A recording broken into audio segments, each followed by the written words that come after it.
Hi friends, நம்ம விஜய் மல்லி ஸ்டோரியில் ராஜி ஒரு விஷயம் நினச்சிருக்காங்க. ஸோ இதை வச்சு நம்ம சாதிச்சிடலாம் அப்படிங்கிற மாதிரி ஒரு கணக்கு தான் போட்டிருக்காங்க அப்படின்னே சொல்லலாம். ஏன்னா திரும்ப திரும்ப திரும்ப தப்பு மேலே தப்பு தான் பண்ணுறாங்க. எப்போ தான் திருந்தலாம்னு நினைப்பாங்களோ அப்போ தான் அவங்களுக்கானதாவது அவங்களுக்கு கிடைக்கும் அப்படின்னே சொல்லலாம். ஸோ அப்படி இருக்கும்போது விஜயோட சொத்துக்கள் எல்லாமே ஆட்டையை போட்டது மட்டும் இல்லாமல் திரும்பவும் விஜயோட சொத்து நம்ம கைக்கு ஃபுல்லாக கிடைக்கல, ரெஜிஸ்ட்ரேஷன் பண்ணால் தான் கிடைக்குங்கிறனால இனி அதையும் ஏதாவது பண்ணணும் அப்படின்னு சொல்லிட்டு சாதிக்கணும்னு நின்றுட்டு இருக்காங்க. இதை விட்டுட்டு அவங்களோட சொந்த பிஸ்னஸ், அவங்களோட லைஃபு, அவங்களோட சொத்து அப்படின்னு சொல்லி பார்த்தாங்க அப்படின்னாலே கடவுள் கண்டிப்பாக கண்ணை திறப்பாங்க. அதை விட்டுட்டு இப்போ இவங்களோட சொத்து, இவரோட தம்பியோட லைஃப்பை கெடுக்கணும், மல்லி வாழக்கூடாது, அவரோட சொத்தெல்லாம் பறிக்கணுங்கிற மாதிரி இந்த ராஜி பிளான் மேலே பிளானு தான் போட்டுட்ருக்காங்க. அவங்க போட்ட பிளானு தான் ஒன்று கண்டிப்பாக ஓகே ஆகும் அப்படிங்கிற மாதிரி நினச்சிட்ருக்காங்க. ஆனால் அது ஓகே ஆகிற பிளானே கிடையாது. கண்டிப்பாக அது ஆப்பு வைக்கிறதா தான் இருக்கும் இவங்களுக்கு அப்படின்னு சொல்லலாம். ஸோ அந்த பிளானில் தான் பார்த்திங்கன்னா மனோகரை கை கோக்கிறதா இருக்காங்க. மனோகர் பார்த்தீங்க அப்படின்னா நீங்கள் இருக்கிற வீடே நல்ல பாம்பு இருக்கிற வீடு. ஸோ அந்த பாம்பு கூட தான் என் பொண்ணு இருக்கா. ஸோ அவளும் கூட இருந்தாலும் அவளும் இதே மாதிரி தானே விஷத்தன்மையோடு இருப்பான்னு சொல்லிட்டு தான் மல்லி வீட்டில் போய் உட்காந்துட்டு இருக்காரு. அப்படி இருந்தும் கேட்காம அவரை கூட்டிகிட்டு பேசுறது, அண்ட் தென் அவங்களுக்கு வேண்டியது எல்லாமே நான் தரேங்கிறது. ஸோ ஏதாவது நான் பண்ணுறேன், பட் ஆனால் நீ விஜய்கிட்ட சொல்லி செஞ்சு இந்த சொத்துக்கள் எல்லாமே எழுதி கொடுக்கணுங்கிற மாதிரி தான் பேச்சுவார்த்தை நடந்துட்டுருக்கு அப்படின்னே சொல்லலாம். ஸோ அதனாலேயே இவங்க பேச்சுவார்த்தை நடந்தாலும் என்ன பண்ணாலும் சரி அவர் ஒரு வார்த்தை விடுவார். விஜய் பார்த்தீங்கன்னா வாடகை வீடு பார்த்துக்கோன்னு சொல்லார். இவர் பார்த்தீங்கன்னா இருக்கிறதெல்லாம் வச்சுட்டாது நீ ஏதாவது ஒரு வீட்டில் இரு அப்படிங்கிற மாதிரி தான் இவரும் ஆப்பு கொடுத்த மாதிரி தான் பேசுகிறாரு. இருந்தும் பார்த்தீங்கன்னா இவங்களுக்கு எப்படி இவங்களோட பொண்ணு காசுன்னு இருக்காலோ அதே மாதிரி அவங்க அப்பாவும் அப்படி தான் இருப்பாருன்னு நினச்சிட்டு நான் அது கொடுக்குறேன் இது கொடுக்குறேங்கிற மாதிரி பிச்சை போடுற மாதிரி நிறைய விஷயங்கள் சொல்லிட்டு இருக்காங்க. இப்போ பார்த்தீங்கன்னா இவங்க கொடுத்த வாழ்க்கையே அவங்க பொண்ணுன்னு கூட பார்க்காம திரும்பி கூட பார்க்கல அவங்க அப்பா என்ன நிலைமையில் இருக்காங்க அப்படின்னு சொல்லிட்டு. ஆனால் இவங்க பார்த்திங்கன்னா சுயநலத்துக்காக மல்லி இப்படி பண்ணாலுமே அவங்கள நல்ல விதமாக தான் பார்த்துக்கிறாங்க. இப்போ வரைக்குமே அவங்க ஃபேமிலியாக தான் அவங்க நினச்சிட்டு எல்லா விஷயமே பண்ணிகிட்ருக்காங்க. ஒரு நயா பைசா நீங்கள் செலவு பண்ண வேணாம், நீங்கள் சாப்பிட்றதுக்கு, தங்கறதுக்கு, தூங்கறதுக்கு, வெளியில் எங்கேயா போனால் காசுக்கு அப்படின்னு சொல்லிட்டு எல்லாமே நானே கொடுக்குறேன்னு சொல்லி மல்லி பார்த்திங்கன்னா அவரை ராஜா மாதிரி தான் வீட்டில் வச்சுருக்காங்க மனோகரை. ஸோ அப்படி இருக்கிற பட்சத்தில் அவங்களே ஏளனமாக பேசி மல்லி இந்த மாதிரி வேலையெல்லாம் உனக்கு பண்ணுறாங்களாங்கிற மாதிரிலாம் நிறைய தான் பண்ணுறாங்க இந்த ராஜி.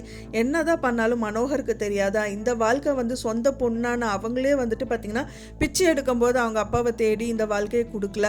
ஆனால் பிச்சை எடுக்கும்போது கூட கூப்பிட்டுட்டு சாப்பாடு போடுறது மல்லி மட்டும்தாங்கிறது அவருக்கு நல்லாவே தெரியும். ஸோ அதனாலேயே மல்லிக்கு கண்டிப்பாக உண்ட வீட்டுக்கு ரெண்டகம் பண்ண மாட்டார் அப்படிங்கிற மாதிரி தான் எபிசோட்ஸும் போகும் அப்படின்னே சொல்லலாம்.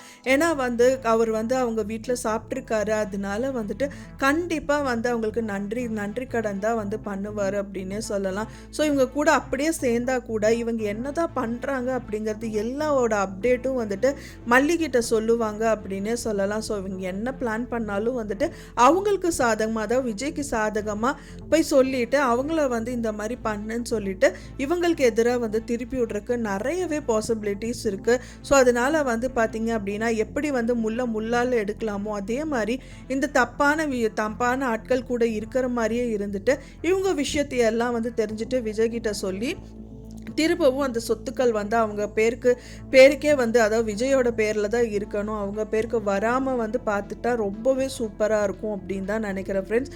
இனி பார்த்தீங்கன்னா இனி மல்லிக்கும் சரி விஜய்க்கும் சரி நல்ல காலம் பிறந்துருச்சு. இதுக்கு மேலே எந்த ஒரு கெட்ட காலமும் அவங்களுக்கு வராது. திரும்ப திரும்ப என்ன தான் குட்டிக்கரணமே போட்டாலும் அவங்க லைஃப்பில் அவங்களுக்கு ஒற்றை மண்ணு தான் ஒட்டுன்னு சொல்லுவாங்க. ஸோ அந்த மாதிரி தான் இப்போ ராஜியோட வாழ்க்கையும் இருக்க போகுது அப்படின்னே சொல்லலாம். என்ன தான் அவங்க அப்பாவே சொத்து எழுதியே கொடுத்துருந்தாலும் விஜய் அவரே நிறைய சொல்கிறாரு, சொந்தமாக அவர் வேலை பண்ணி அவரோட உழைப்பில் நிறைய காசு சேர்த்து வச்சதாக தான் சொல்கிறாரு. ஸோ அப்படி இருக்கும்போது நியாயமாக பண்ணவங்களுக்கு அவரோட சொந்த உழைப்பு அவருக்கு வரணுன்ட்டு இருந்தால் கண்டிப்பாக வரும் இல்லையா. ஸோ அதுதான் திரும்ப விஜய் கைக்கு வரப்போகுது. விஜய் கைத்துக்கு வந்து பார்த்தீங்கன்னா, அந்த வீடு வரதுங்கிறத விட, மல்லி வந்து நிரந்தரமா வரணும் அப்படிங்கிறது தான் எல்லாரோட வியூவர்ஸோட எண்ணமும் கூட. இப்ப இருக்கிற சூழ்நிலையில அவங்க அண்ணா சொன்ன மாதிரி, பகல்ல ஒருத்தவங்க, நைட் ஒருத்தவங்கன்னு இருக்கிறீங்களேங்கிற மாதிரி ரொம்பவே கஷ்டமா தான் கேட்குறாரு. ஆனா திரும்ப திரும்ப விஜய் அதுதான் பண்றாரு.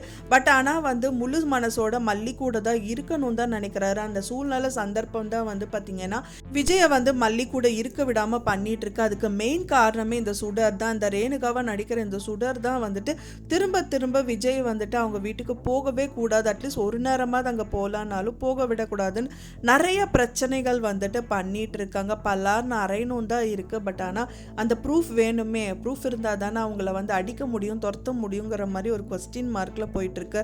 இப்போவே அவங்க அண்ணா வந்துட்டு தெளிவாயிட்டாங்க, ஆப்ரேஷன் எல்லாம் முடிஞ்சிருச்சு அப்படின்னா திரும்பவும் இதே கேள்வி தான் வந்து விஜய் கிட்ட கேட்க போறாரு. என்னதான் நீங்கள் என்ன காசு கொடுத்து காப்பாற்றுறீங்க, எல்லாமே பண்ணுறீங்க, நல்லபடியாக தான் செய்கிறீங்க, நான் தப்பு சொல்லலை.